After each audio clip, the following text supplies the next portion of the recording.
Hi, John. Hey. We're happy to have you here today. Tell us a little bit about yourself and why you decided to run for Congress. Well, I was born right here in Oregon. I studied economics at the University of Iowa.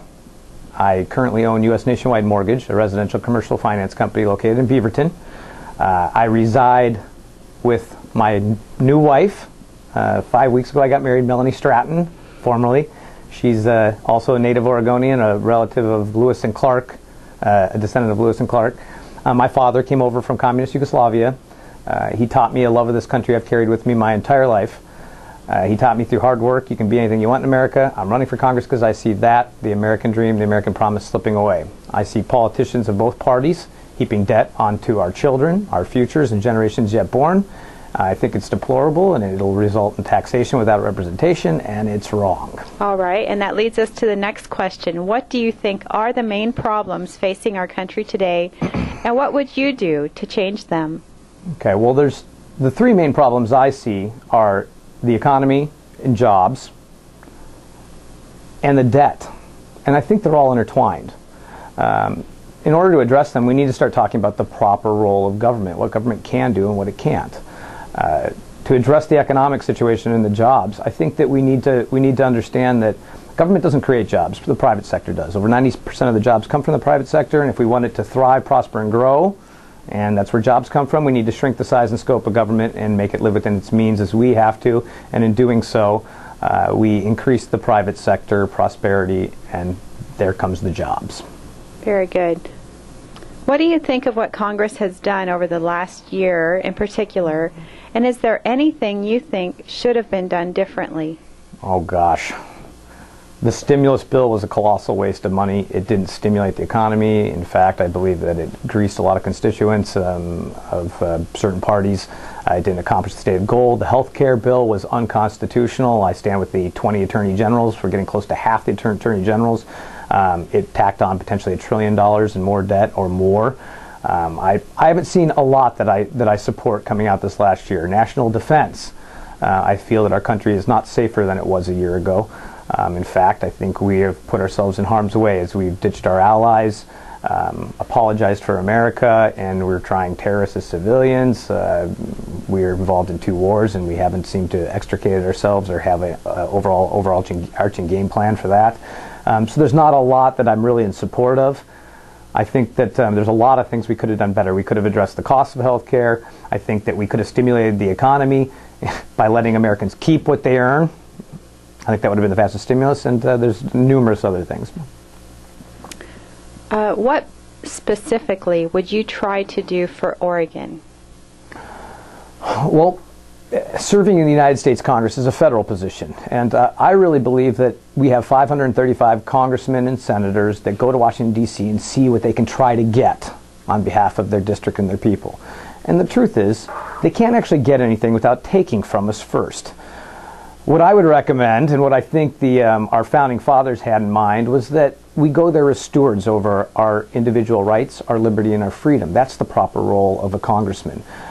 We go there, we write legislation that protects those rights, that looks after we the people in the private sector. So I would go there looking after all Americans, and in doing so, helping the economy thrive by getting the government off the backs of the American people instead of lording over them, stand beside them and work with them.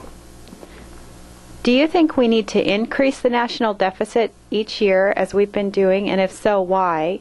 If not, what would you do to counter that?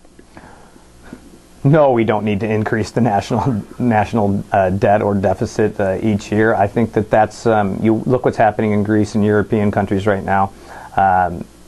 We need to start talking about what government can do and what it can't. You know, in a perfect world, we would love for government to be able to provide all things for all people, but that's Marxism, and that's not the American way. We have to start talking about what we're actually capable of. In Europe, public sector debt and an increase in government expenditures and spending beyond their means is causing the EU to potentially collapse. We're having the same problem here in the United States. California is in trouble, Michigan's in trouble, Illinois is in trouble, Oregon took $2.2 billion more than they took in from the federal government. I think that we need to start living within our means, and I think in doing so that would address a lot of our problems. In general, do you support individual states' rights or think the federal government should have control? What examples would you support in either direction? I'm a huge constitutionalist, if you haven't gathered, and yes, I absolutely support state rights. On many levels, we've gotten off our constitutional foundation, and there's a proper balance between the states and the federal government. I think that once again, healthcare is a perfect example. The government is unconstitutionally trying to mandate for the first time that we actually do a behavior, that we are forced to purchase something that we might not otherwise. And I think that's unconstitutional. We need now, within the state framework, I think that what we need to do and stick to our founding is allow the states individually to determine their differences. We also see this on some of the social issues. Therefore, you can have a state like Utah or Texas can show some successes.